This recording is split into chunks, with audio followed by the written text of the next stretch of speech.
사랑하는 성도 여러분, 오늘 본문은 14장의 결론이자 15장의 시작 부분입니다.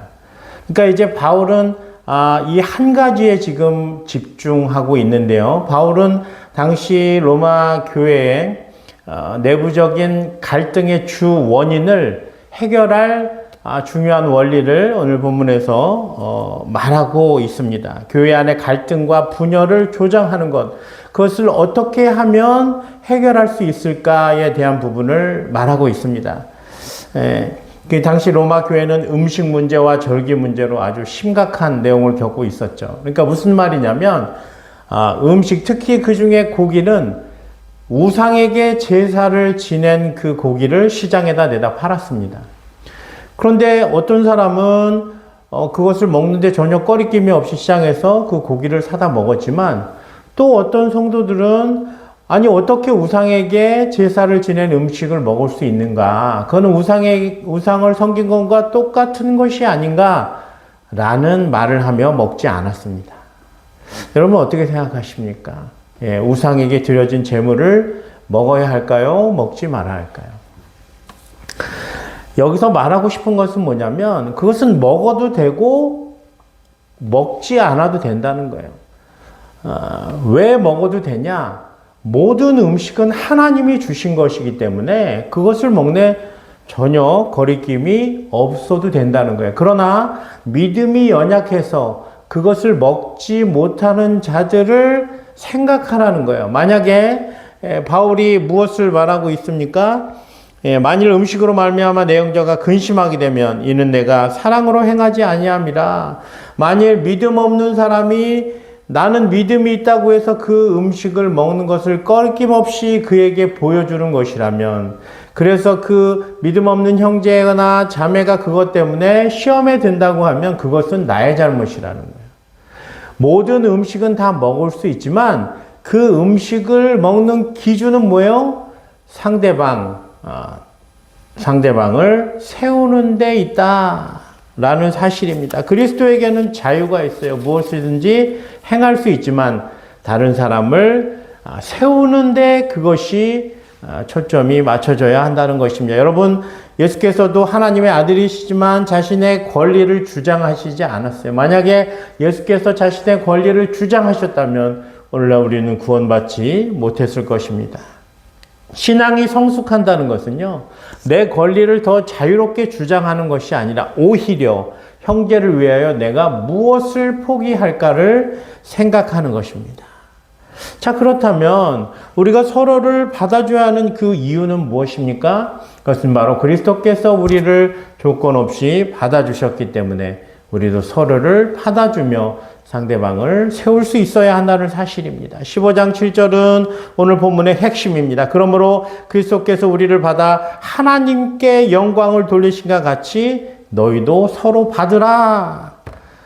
여러분 생각해 보십시오. 우리가 받아들여질 만큼 완전해서 구원받았습니까? 아니죠. 로마서 5장 8절에 말하고 있지 않습니까? 우리가 아직 죄인 되었을 때 그리스도께서 우리를 위하여 죽으심으로 하나님께서 우리에 대한 자기의 사랑을 확증하셨다고 말하고 있습니다. 그러니까 나는 구원의 필요성을 알기도 전에, 나는 구원이 무엇인가를 알기도 전에, 아니 나는 구원받을 수 없는 존재인 상태에서 이미 나의 구원이 하나님의 예수 그리스도를 통한 사랑이 확증되었다고 말하고 있는 것입니다.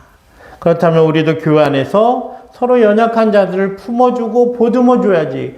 그것이 신앙이 성숙되고 그것이 믿음이 좋은 것이지, 그것을 성경적인 잣대를 들이대서 그것을 지적하고 판단하는 것은 결국 성도들을 병들게 하는 것이요, 교회를 무너뜨리는 것이요, 덕을 세우지 못하는 연약한 죄인의 모습이라고 말할 수 있습니다.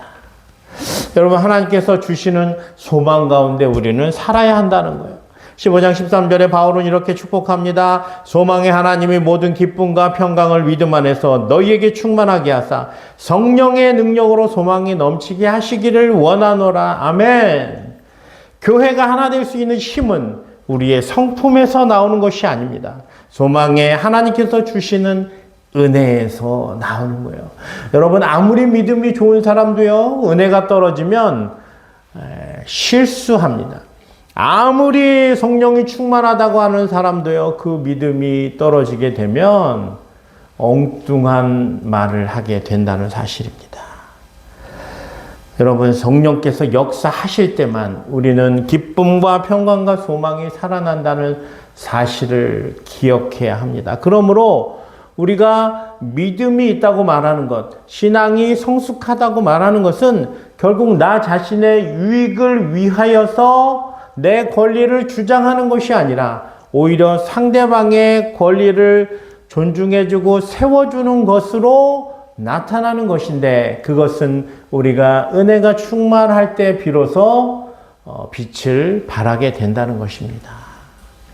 그러니까 내가 은혜가 충만하지 않을 때는 우리의 입을 닫아두는 것이 좋습니다. 우리가 은혜가 떨어질 때는 오히려 침묵하는 것이 더 유익하다는 것을 기억해야 합니다. 교회의 진정한 성숙은 지식의 크기에 있지 않습니다. 누가 더 얼마나 많은 훈련을 받았는가, 누가 얼마나 더 성경을 많이 아는가에 있지 않습니다. 오히려 진정한 성숙은 그 사람이 어떤 성도를 얼만큼 품을 수 있는가, 그리스도의 사랑의 크기에 달려있다는 사실을 기억해야 합니다. 이번 주 한 주간도 우리가 살아가면서 나와 다른 사람, 나보다 부족한 사람, 나를 힘들어하는 사람까지도 주님의 사랑으로 받아들이는 그 은혜가 우리 안에 흘러 넘쳐나기를 원합니다. 만약에 내가 그것을 받아들일 수 있는 상태가 되지 않는다면 우리는 주님께 기도해야 합니다. 하나님, 내 안에 은혜를 부어 주옵소서. 내가 다른 사람을 세울 수 있는 은혜를 베풀어 달라고 기도하며 그 기도의 응답이 우리의 은혜를 나타낼 수 있는 상태가 됐을 때 우리는 비로소 그리스도인 공동체에 말할 수 있어야 합니다. 그렇지 않으면 기도하시고 내 안에 충만한 은혜가 흐른다면 다른 이들을 세우고 사랑하고 보듬어주는 부분에 우리의 손과 발이, 우리의 입술이 사용돼야 될 줄로 믿습니다.